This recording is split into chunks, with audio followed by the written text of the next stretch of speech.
دیکھو نبی صلی اللہ علیہ وسلم نے فرمایا، میرے اس جو قربانی کے مسائل میں بتا رہا ہوں اس کو زیادہ سے زیادہ وائرل کریں، اس کے لیے کوئی بہت اہم مسائل ہیں کیونکہ لوگ ان میں کوتاہیاں کرتے ہیں۔ نبی صلی اللہ علیہ وسلم کی صحیح حدیث ہے کہ جس نے راستے سے تکلیف دہ چیز نہیں ہٹائی، آپ جا رہے تھے کوئی گندگی پڑی ہوئی تھی، آپ نے نہیں ہٹائی، نبی نے فرمایا یہ ایمان کا سب سے آخری درجہ ہے۔ اگر یہ بھی نہیں کیا نا تو حدیث کا مفہوم کیا ہوا کہ آپ ایمان کے آخری درجے پہ بھی نہیں۔ کوئی کانٹا پڑا ہوا ہے، کوئی گٹر کا ڈھکن کھلا ہوا ہے، آپ رکھ نہیں رہے، کوئی گندگی پڑی ہوئی ہے، گوبر شوبر پڑا ہوا ہے، آپ ہٹا سکتے ہو لیکن آپ نہیں، لوگوں کے پاؤں آتے رہے، اس کے اندر بدبو آتی رہے، اتنا بھی اگر آپ نے نہیں کیا تو حدیث کے مطابق ایمان کا آخری درجہ یعنی انسانیت کی انتہا ہے، پھر یہ آخری درجے میں بھی نہیں ہو۔ سوچو جو تکلیف دہ چیز نہیں ہٹاتا وہ مسلمان نہیں ہے، تو وہ کیسے ہو سکتا ہے جو تکلیف دہ چیز پھینکے، جو تکلیف دہ چیز پھینکے گلی محلے میں، اور ایسا پھینکے کہ صرف ایک آدمی کو تکلیف نہیں ہو رہی، پورا محلے کو تکلیف ہو رہی ہے۔ قربانی کے اگلے دن اور دوسرے تیسرے دن آپ حال دیکھا کرو کراچی کا کیا بن جاتا ہے۔ پہلے گندگی کم ہے، اتنی بدبو، کچھ لوگوں کو تو الٹیاں لگ جاتی ہیں، وہ بقرعید کے دنوں میں بھاگ جاتے ہیں شہر چھوڑ کے، کہتے ہیں یار ہم افورڈ نہیں کر سکتے، اتنی غلاظت، اتنی گندگیاں، خون کی بدبو، اوجڑیاں، چھیچڑے، کوؤں کے بلیوں کی عید ہوتی ہے اصل میں، انسانوں کی نہیں ہوتی، اتنی گندگی۔ اور بھائی جب آپ جانور لے کر آئے ہو اس کو ذبح کر کے اس کی آلائش کو ایک کسی ٹھکانے لگانا یہ بھی آپ کی ذمہ داری ہے، گورنمنٹ کی ہے، لیکن گورنمنٹ پوری کرے نہ کرے وہ اس کا ہیڈ ایک ہے، آپ کی بھی ذمہ داری ہے یہ۔ آپ خود نہیں کر سکتے، کسی کو پیسے دے کے یہ کام کروائیں، آپ کہہ سکتے ہو پیسے کہاں سے لائیں، تو جانور کہاں سے لے آئے؟ وہ کیا کسی نے زکات میں دیا ہے آپ کو؟ قربانی غریبوں پہ لازم نہیں ہے، مالداروں پہ لازم ہے۔ تو جس کم وقت مالدار کے پاس گلی کو صاف کرانے کے پیسے نہیں ہے نا، وہ کم وقت مالدار کے پاس قربانی کے پیسے کہاں سے آ گئے؟ نہیں آئی میرا خیال ہے بات۔ اگر آپ کے پاس گلی کو صاف کرانے کے، اپنے گھر کا باہر جہاں جہاں جانور نے گوبر کیا ہے، جہاں جہاں اس کی آلائشیں، خون خون پڑا ہوا ہے، یہ جو خون گرتا ہے نا 2-3 دن کے بعد سڑتا بھی ہے، اس میں بدبو آتی ہے بہت خطرناک قسم کی۔ اگر آپ کے پاس پیسے نہیں ہیں اس کو صاف کرانے کے، خود کرو یا کسی سے کرواؤ، نہیں ہے تو آپ قربانی مت کرو، سمجھتے ہو؟ دیکھو میں پچھلے سال اونٹ لے کر، میں شو مارنے کے لیے باتیں نہیں کر رہا، موٹیویشن کے لیے کہہ رہا ہوں، میں اونٹ لے کر آیا تھا پچھلے سال، گلی میں ہم نے نہر کیا اس کو۔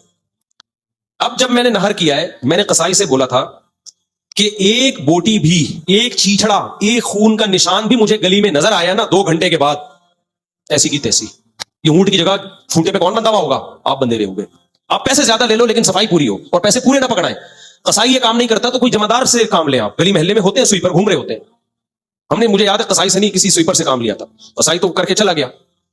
تو ہم نے جب گوشت ووشت تقسیم کر دیا اس کے بعد میں نے سویپر سے کہا ٹائم بتا کتنا ٹائم لے گا، کیونکہ سویپر کیا کرتے ہیں، کچھ پڑا ہوا ہے کچھ نہیں پڑا ہوا، سر وہ میں کل آ کے کر دوں گا، پرسوں آ کے کر، جو ٹائم باؤنڈ کام نہیں ہوتا نا وہ کبھی بھی نہیں ہوتا۔ اس سے ہم نے مضبوط ایگریمنٹ لیا، میں نے کہا تیرے 1500 بنتے ہیں، میں تجھے 3000 روپے دوں گا، جب آپ اتنا بڑا اونٹ لے کر آئے ہو تو آپ پیسے بھی تو دے سکتے ہو نا۔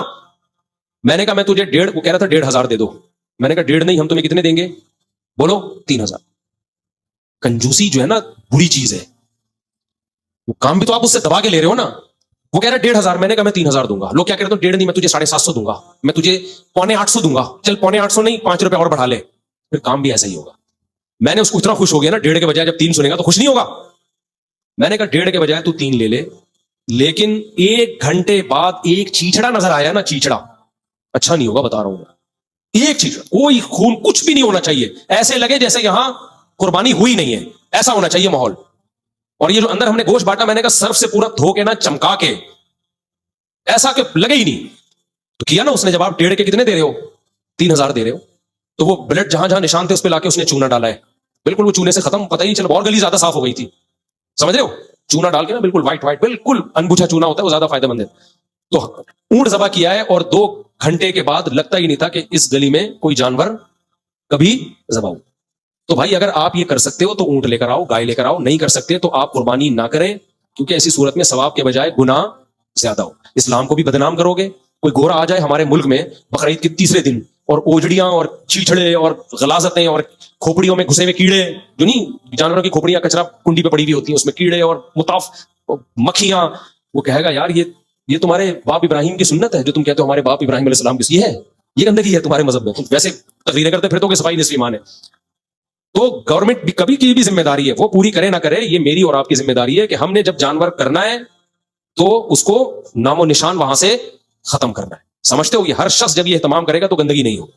تو باقی گورنمنٹ کو چاہیے کہ بھائی لوگوں کو کچھ ٹھیکہ دے دے، گڑھے کھدوا دے میدانوں میں، تاکہ یہ اوجڑی آلائشیں ان میں دفن کریں، تو یہ زمین بڑی زرخیز ہو جائے گی۔ میں آپ کو بتاؤں گورے کے پاس یہ پیکج ہوتا ہے نا قربانیوں کا، تو آپ دیکھتے وہ اپنی زمینوں کو کتنا زرخیز کر لیتی. جو اوجڑی ہے نا یہ زمین کے لیے انتہائی بہترین کھاد ہے. یہ اگر ہم اس اوجڑی کو زمینوں میں دفن کرنا شروع کر دیں یہ اتنی زبردست کھاد ہے. یہ گوبر سے اچھی کھاد ہے یہ, لیکن وہ سب ضائع ہوتا ہے. کسی چیز کو ٹھکانے, چائنا میں آپ ایک بوتل پھینکے نا پانی کی, فوراً کوئی اٹھا کے ریسائیکل کے لیے لے جائے گا اس کو. وہ بوتلوں کی قدر کر رہے ہیں, حالانکہ ارب پتی ملک ہے وہ, اور ہم غریب ملک ہیں. ہم اوجڑیوں کو ٹھکانے نہیں لگا رہے جس سے ہم اپنی زمین کو کس قدر زرخیز بنا سکتے ہیں. پھر ان کی اس سے دوائیاں بنتی ہیں, اوجڑی کی جو کھال ہے اس سے میڈیسن بنتی ہے. پہلے تو بکتی تھی اوجڑیاں. تو گورنمنٹ تو اگر چاہے تو بہت کچھ کر سکتی ہے, لیکن گورنمنٹ اپنی ذمہ داری پوری نہ کرے, ہمیں کرے نہ کرے وہ اس کا ہیڈ ایک ہے. ہم تو اپنی ذمہ داری پوری کریں نا.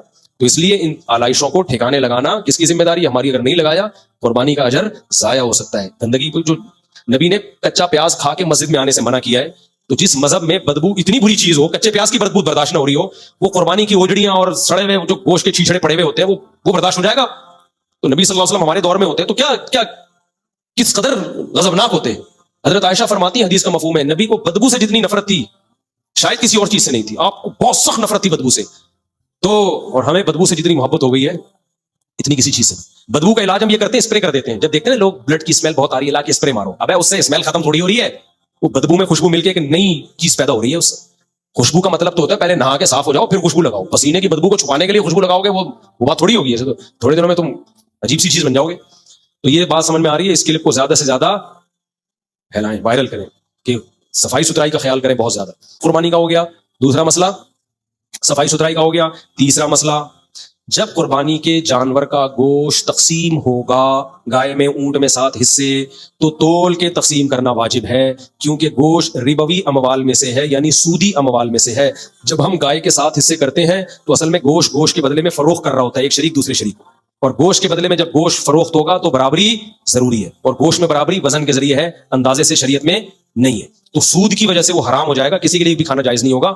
تو اس لیے یا تو پورا برابر تول کے تقسیم کریں. تول کی تقسیم کے ہیڈک سے بچنا چاہتے ہیں تو 7 حصوں میں کلیجی ملا دیں. اس کا فائدہ یہ ہوگا کہ کلیجی گوشت سے ایک الگ جنس ہے. ادھر گوشت زیادہ ہو گیا تو وہ کلیجی کے مقابلے میں ہو جائے گی, ٹھیک ہے نا. ادھر کلیجی زیادہ ہو گئی تو گوشت کے مقابلے میں. تو یہ تدبیر اختیار کی جا سکتی ہے. یہ توقیفی ہے. توقیفی کا مطلب آپ کو عقل سے سمجھ میں آئے نہ آئے, سودی مسائل شریعت کا حکم ہے. آپ 10 روپے کے بدلے میں 11 روپے نہیں لے سکتے. آپ کا حکم ہے میں 10 روپے جو ہے نا وہ کڑک نوٹ دے رہا ہوں اور 11 سڑے ہوئے نوٹ دے رہا ہے. یہ لاجک نہیں چلتی سودی مسائل میں. تو لوگوں کو جب ہم یہ مسئلہ بتائیں, لوگ کہتے ہیں بھائی جب 7 شرکا راضی ہیں کہ میری 4 بوٹیاں ادھر زیادہ چلی گئی, میری 2 ادھر زیادہ آ گئی, تو کچھ نہیں ہوتا. بھائی آپ کے راضی ہونے یا نہ ہونے سے کوئی فرق نہیں پڑتا. ہبۃ المشاہ ہے, تقسیم کے بغیر ہبہ جائز نہیں ہے, اور تقسیم یہاں مانن بے ہے. العبرۃ للمعانی لا للالفاظ. شریعت الفاظ کو نہیں دیکھتی, حقیقت کو دیکھتی ہے. حقیقت میں خرید و فروخت کا عمل ہو رہا ہے, سمجھتے ہو. تو اس سے ٹینشن سے بچنے کا طریقہ یہ کہ تول بھی لیں اور 7 میں کلیجی بھی ملا لیں. تو شروع میں لوگ کلیجی پہلے کھا لیتے ہیں, تو اس کا طریقہ یہ ہے کہ شروع میں کلیجی کے 7 حصے بنائیں, تھوڑی سی کلیجی رکھ لیں آخر میں گوشت میں ملانے کے لیے, اور ان 7 کلیجیوں میں تھوڑا گوشت ملا دیں. ایک بوٹی بھی ملا دیں, کافی ہے. تو اس طرح کلیجی کے 7 حصے کر دیں. 7 حصے کلیجی کے, ہر حصے میں تھوڑا سا گوشت, اور 7 حصے گوشت کے, ہر حصے میں تھوڑی سی کلیجی. پائی بھی ملا سکتے ہیں, کلیجی بھی ملا سکتے ہیں, وہ بھی کیا ہوتا ہے وہ تلی ملی, وہ سب گوشت کی جنس کے علاوہ ہے. تو یہ سود سے بچنے کے لیے یہ ہیلا آپ کو کرنا پڑے گا, سمجھتے ہو. یہ آپشنل نہیں ہے, یہ ضروری ہے. ایک بات, اگر قربانی کا گوشت تقسیم ہی نہیں کر رہے, ایک ہی گھر میں 7 افراد ہیں اور ایک ہی فریج میں سارا مال جا رہا ہے, پھر اس تکلف کی ضرورت بولو نہیں. جیسے ایک بچڑا ہے نا, اب ایک اماں کا حصہ ہے, ایک ابا کا حصہ ہے, ایک منجلے کا حصہ ہے, ایک بہو کا حصہ ہے, 7 ہی گھر کے افراد. یا آج کل ہوتے نہیں ہیں گھر میں 7 افراد, ایک آدھ بچہ بمشکل, وہ بھی آدھا ہوتا ہے, پورا ہوتا بھی نہیں وہ. تو ونس اپون اے ٹائم گھر میں 8 10 افراد ہوا کرتے تھے. تو اگر 7 افراد گھر میں ہیں اور ڈیوائڈ, کوئی بھی شریک اپنا حصہ نہیں لے کے جا رہا, اگر ایک بھی لے کے جا رہا ہے نا تو پھر یہ پروسیس کرنا پڑے گا. ایک بھی نہیں لے کے جا رہا, ایک ہی فریزر میں سارا گوشت آ رہا ہے, تو کچھ صدقہ کرنا ہے, کچھ اکٹھا ہی, تو پھر تقسیم کی تکلف کی ضرورت نہیں ہے, پھر کھاتے رہیں آپ. یہ مسئلہ ہو گیا. ایک اور مسئلہ, جانور تبدیل کرنا. یہ بھی بہت پوچھا جاتا ہے. میں بکرا لے کر آیا, بعد میں محلے والوں نے بولا اس کا کیا سوپ بنا کے پیے گا, اس میں تو کچھ ہے ہی نہیں, تو جانور تبدیل کر سکتا ہوں کہ نہیں کر سکتا. تو خوب سمجھ لو, دیکھو غریب پہ تو قربانی واجب نہیں ہے.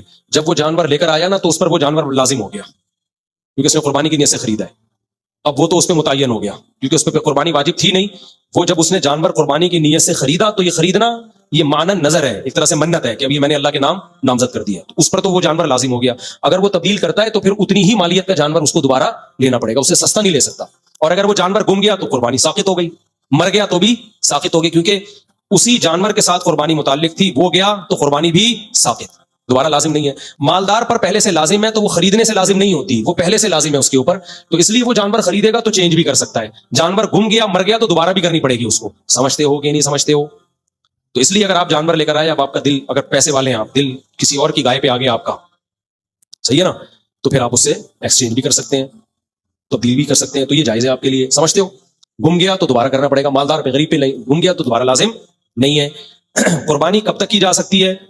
آج کل یہ مسئلہ بہت لوگ پوچھ رہے ہیں. امریکہ میں لوگ ہیں قربانی پاکستان میں کر رہے ہیں, آسٹریلیا میں ہیں قربانی پاکستان میں کر رہے ہیں, کینیڈا میں ہیں قربانی پاکستان میں کر رہے ہیں. اب آج 14 جون ہے اور پیر کو پاکستان میں قربانی ہے. امریکہ میں 12 یا 11 گھنٹے کے بعد بقرعید شروع ہوگی. تو امریکہ والے کی یہاں کینیڈا والے کی یہاں کسی نے صبح ہی قربانی کر دی تو کینیڈا اور امریکہ والے کی قربانی نہیں ہوگی, کیونکہ اس کی بقرعید شروع ہی نہیں ہوئی ہے. تو دونوں جگہ پہ قربانی کا ہونا, قربانی کے ایام کا ہونا ضروری ہے. سمجھتے ہو؟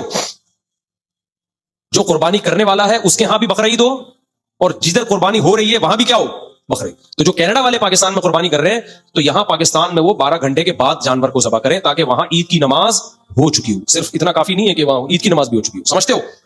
آسٹریلیا میں جو قربانی کر رہے ہیں, آسٹریلیا یہاں سے 4 گھنٹے آگے ہے, اب ان کے ہاں بقرعید پہلے ہو جائے گی. انہوں نے تو یہاں کا جانور وہاں نہیں ہو سکتا پہلے, تو جب آپ یہاں کریں گے تو وہ ہو جائے گی, کیونکہ ان کے ہاں تو بقرعید پہلے ہو چکی ہے. لیکن کچھ ممالک میں بقرعید منگل کے دن ہے, پیر کے دن نہیں ہے. تاریخ کیا پڑ رہی ہے پیر کو؟ 17 جون, تو 18 جون میں ہے. تو جو 18 جون والے ہیں ان کی قربانی 17 جون کو نہیں ہوگی. تو ایسے لوگ پھر ان کی قربانی اگلے دن کریں, اس لیے دوسرے دن کریں پھر وہ قربانی, تاکہ ادھر بھی ہو جائے اور ادھر بھی ہو جائے. سمجھتے نہیں ہو بات کو؟ تو یہ قربانی کے کچھ مسائل ہیں. ایک اور اہم مسئلہ, 3 مسئلے ہو گئے نا, چوتھا مسئلہ یہ ایک اہم مسئلہ ہو گیا. اب دیکھو دنیا میں کیا ہے کہ سلوٹر, سعودی عرب میں بھی سلوٹر ہاؤس بنے ہوئے ہیں کہ گلی محلے میں نہیں کر سکتے. وہاں کے بھی بعض عرب علماء اس کے خلاف ہیں, کیونکہ شاعر اسلام ہے تو شاعر اسلام دکھا کے کیے جاتے ہیں, چھپا کے نہیں. اسلام کا اظہار ہو. تبھی عید کی نماز مسجدوں میں پڑھنے کا حکم نہیں ہے. کہاں پڑھنے کا حکم ہے؟ میدان میں. کچھ عبادتیں اللہ نے ایسی رکھی ہیں جو دکھا کے کی جائیں گی تاکہ اسلام کا اظہار ہو. انہی میں بقرعید بھی ہے. اب عرب ملکوں میں سلوٹر ہاؤس ہے وہاں جا کے تاکہ گندگی نہ ہو. بھائی وہ ٹھیک ہے, گندگی سے تو آپ بچ گئے, لیکن ایک عبادت کا جو اظہار کرنا تھا وہ تو ختم ہو گیا نا, تو پتہ ہی نہیں چلتا وہاں بقرعید کا. ہمارے ملکوں میں ہو رہی ہے کھلے عام, لوگ گلی محلوں میں لا رہے ہیں, لیکن اس کا ہم ناجائز فائدہ کیا اٹھا رہے ہیں اس پرمیشن کا کہ ہم گندگی کر رہے ہیں. اب سعودی حکومت کو بولو نا کہ آپ گلی محلے میں لوگوں کو جانور لانے دو, قربانی کرنے دو, وہ ہماری گلیوں کا حوالہ دیں گے, دیکھو وہاں کیا ہوتا ہے, حوالہ دیں گے نا. تو اس لیے ہمیں اگر اجازت ملی ہوئی ہے نا جو شریعت کے مطابق ہے, شریعت یہی چاہتی ہے کہ شاعر اسلام کا اظہار ہونا چاہیے, کھلے عام ہونی چاہیے. یہ تو کھلے عام جبھی ہوگی جب گلی محلوں میں ہو, تو اس کا اجازت کا ناجائز فائدہ نہ اٹھائیں. اس میں صفائی ستھرائی کا ایسا ماحول بنائیں کہ ہم باقی ملکوں کو کہہ سکیں کہ بھائی ہم کھلے عام کرتے ہیں, کوئی گندگی نہیں ہوتی, تو تمہارے یہاں کیوں ہو رہی ہے. سمجھتے ہو؟ تو یہ چند مسائل کا قربانی کے جو میں نے آپ کے سامنے بیان کیا. باقی ایک اور میڈیکلی مسئلہ یہ بھی ہے کہ بہت سے لوگ کہتے ہیں کہ قربانی کا گوشت کھانے سے کچھ نہیں ہوتا. بھائی گوشت گوشت ہی ہے, دل کا پیشنٹ ڈاکٹر کے مشورے کے بغیر نہ کھائے. سمجھتے ہو؟ ابھی کچھ دن پہلے ایک صاحب تبلیغ میں گئے, ہارٹ پیشنٹ تھے, تبلیغ سے آئے تو میں سلام کر رہا تھا تو غصہ کر رہے تھے. میں نے کہا کیا ہوا؟ کہہ رہے میں گیا, مجھے ڈاکٹر نے پرہیز بتایا ہوا تھا, تو انہوں نے مجھے کہا کہ اللہ کے راستے میں کھا لو کچھ بھی نہیں ہوتا. تو میں نے کہا کہ پھوڑ دیا, میں نے سب کچھ کھایا, اس کے بعد فالج ہو گیا ہوں. تو اللہ میاں نے ٹھیک ہے اس میں برکت ہے, برکت ہے, لیکن وہ برکت آپ افورڈ کر بھی پا رہے ہو کہ نہیں کر پا رہے. تو اس لیے ایسا نہ ہو کہ قربانی کا گوشت ہے تو ہارٹ پیشنٹ پھوڑنا پھاڑنا شروع کر دے, چربیاں اٹھا کے پھوڑ رہا ہے کہ قربانی کا ہے, کیونکہ کمپلینس بھی بہت آتی ہیں بقرعید کے بعد. تو آپ اپنی صحت کے حساب سے کھاؤ, گائے نہیں کھا سکتے بکرا کھا لو, بکرا نہیں کھا سکتے دمبا کھا لو. اور اگر اس پہ بھی پابندی, خالی شوربے کا پی لو, بس ثواب مل جائے گا. ہاں جو صحت مند لوگ ہیں تو وہ کھائیں, جن کو دل کی بیماریاں نہیں ہیں, تو جن کو ہے وہ ڈاکٹر سے پوچھ کے کھا لیں, جن نہیں ہے تو وہ پھوڑ پھاڑ دیں. تو گوشت کھانے سے بیماریاں آتی نہیں ہیں, یہ ذہن میں رکھیں. اور قربانی کے گوشت میں اللہ نے ایک الگ قسم کی لذت رکھی, ایک الگ ہی لذت اللہ نے رکھی ہے. اور تجربہ یہ ہے کہ یہ گوشت جلدی ہضم ہوتا ہے.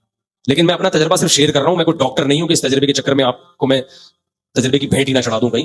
لیکن اس میں اللہ نے ایک الگ لذت بھی رکھی ہے, ہضم بھی زیادہ ہوتا ہے, اور اس طرح سے بوجھ نہیں بنتا جیسے عام دنوں میں جب آپ گوشت زیادہ کھا لو تو بوجھ بن جاتا ہے, بنتا نہیں ہے. لیکن یہ میری رپورٹ ہے, یہ کوئی حرف آخر نہیں ہے.